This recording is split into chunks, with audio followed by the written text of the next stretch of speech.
बिस्मिल्लाहिर्रहमानिर्रहीम। आज का जो हमारा टॉपिक है ये रेशो के हवाले से है। रेशो जो है ये दो क्वांटिटीज़ या दो चीज़ों के दरमियान एक रिलेशन या कंपैरिजन है, लेकिन उन दोनों का यूनिट्स जो है वो सेम होनी चाहिए। ठीक है, तो इस वजह से हमने इसकी डिफिनीशन ये लिखी है कि रेशो इज़ द कंपैरिजन और ratio is the relation between two quantities of the same units. For example दो बॉडीज़ हैं, पहले बॉडी का जो मास है m1 वो 5 kg है और दूसरे बॉडी का भी हमने मास लिया है m2 वो 10 kg है।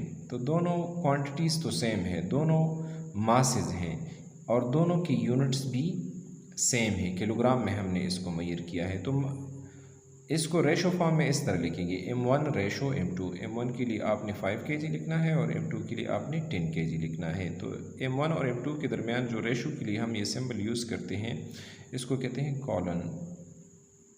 दो डबल डॉट्स वर्टिकली हम लिख देंगे। ठीक है, इसमें अगर कोई आपसे ये कहे कि 500 ग्राम एंड 4 kg, इसको आप सिंप्लीफाइड फॉर्म में लिख दें, तो ये तो रेशो फॉर्म में ऑलरेडी लिखा भी है, लेकिन इसको सिंप्लीफाई करने से पहले आपको ये देखना है क्या ये दोनों सेम क्वांटिटीज़ हैं। तो बिल्कुल श्योरली ये दोनों सेम क्वांटिटीज़ हैं, क्योंकि दोनों मासेस हैं।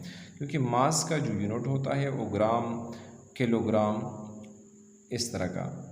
तो इससे पता चलता है कि दोनों मासेस हैं, तो दोनों तो सेम क्वांटिटीज़ हैं। लेकिन ये क्वांटिटीज़ जो है ये सेम तो है, लेकिन दोनों की यूनिट सेम नहीं है, क्योंकि इधर ग्राम है और इधर किलोग्राम है।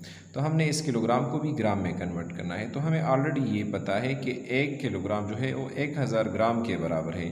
तो 4 किलोग्राम 4000 ग्राम के बराबर हो जाएगा। तो 500 ग्राम नीचे लिख दें और 4 kg को आप 4000 ग्राम की शक्ल में लिख दें। फिर आप रेशो को इस तरह डिवीज़न फॉर्म में भी लिख सकते हैं, 500 डिवाइडेड बाई 4000 ग्राम आप लिख दें ऊपर और नीचे, तो दोनों तो कैंसिल हो जाएगा।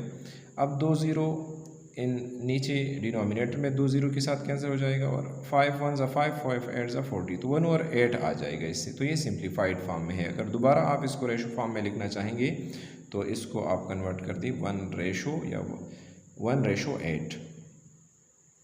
ठीक है, अब जो रेशो की रिप्रेजेंटेशन है वो इस तरह है, A:B या A रेशो B या A कॉलन B, लेकिन आमतौर पर इसको इस तरीके से रीड करते हैं A:B।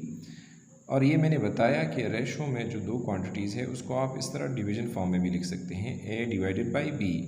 तो मैथमेटिक्स में ये जो ऊपर वाला नंबर है इसको न्यूमरेटर कहते हैं और इसको डिनोमिनेटर कहते हैं।